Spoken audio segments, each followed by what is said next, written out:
Hai semua, Indonesia kini semakin memperkuat posisinya di panggung internasional, tidak lagi sekedar menjadi pengikut di belakang negara-negara maju. Presiden Jokowi menegaskan bahwa untuk mencapai status negara maju, Indonesia harus mendesain agar negara lain bergantung pada kita.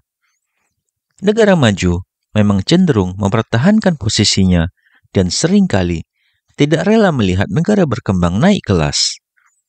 Oleh karena itu, Indonesia harus berhati-hati agar tidak hanya menjadi cabang dari negara lain. Kita harus mengambil langkah strategis untuk membawa uang dan investasi kembali ke tanah air dengan partisipasi penuh dari seluruh elemen masyarakat.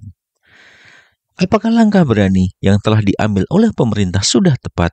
Simak video ini hingga akhir. Namun sebelum melanjutkan, jangan lupa untuk subscribe terlebih dahulu channel ini agar tak ketinggalan info menarik lainnya. Salah satu contohnya adalah hubungan Indonesia dengan Singapura.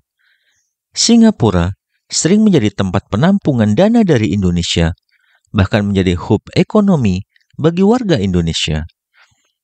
Menariknya, sebagian besar investasi yang datang dari Singapura sebenarnya adalah uang orang Indonesia yang diparkir di sana. Pemerintah Indonesia telah mulai mengambil langkah untuk memanfaatkan devisa ini dengan investasi kembali di dalam negeri. Langkah ini menjadi penting untuk memperkuat ekonomi nasional dan menciptakan lapangan pekerjaan. Ketika Jokowi baru menjabat, Indonesia masih dipandang sebelah mata oleh negara-negara lain, termasuk Singapura. Namun, dengan berjalannya waktu, Indonesia mulai menunjukkan taringnya. Salah satunya melalui program teks amnesti yang sukses. Teks amnesti ini dirancang untuk menarik kembali aset-aset yang disembunyikan baik di dalam maupun di luar negeri. Pemerintah memberikan jaminan kepastian hukum bagi mereka yang mendeklarasikan asetnya, termasuk dengan perlindungan hukum yang kuat. Keberhasilan program teks amnesti pertama dan kedua menunjukkan bahwa Indonesia tidak lagi bisa dianggap remeh. Dari data yang ada, pada tahun 2022, tercatat bahwa Singapura menyumbang deklarasi dan repatriasi terbesar dalam program pengungkapan sukarela atau PPS dengan total nilai 56,96 triliun rupiah. Hal ini menunjukkan bahwa banyak harta dari Indonesia yang selama ini disimpan di luar negeri kini mulai kembali ke tanah air. Singapura sebagai negara tetangga mau tidak mau harus mengikuti kebijakan Indonesia ini. Indonesia juga berupaya memastikan bahwa investasi asing, termasuk dari Singapura, harus membawa manfaat besar bagi perekonomian nasional. Dalam konteks ini, Indonesia telah berhasil mengambil kembali pengelolaan Foreign Exchange Reserve atau FER yang sebelumnya dikendalikan oleh Singapura. Langkah ini adalah bagian dari strategi untuk mengurangi ketergantungan pada negara lain dan memperkuat kemandirian ekonomi. Kita harus memahami bahwa pembangunan ekonomi tidak hanya sekedar mengejar pertumbuhan angka, tetapi juga menyiapkan fondasi yang kuat.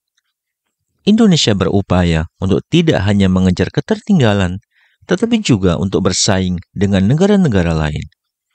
Ini termasuk dalam hal inovasi, teknologi, dan peningkatan daya saing global.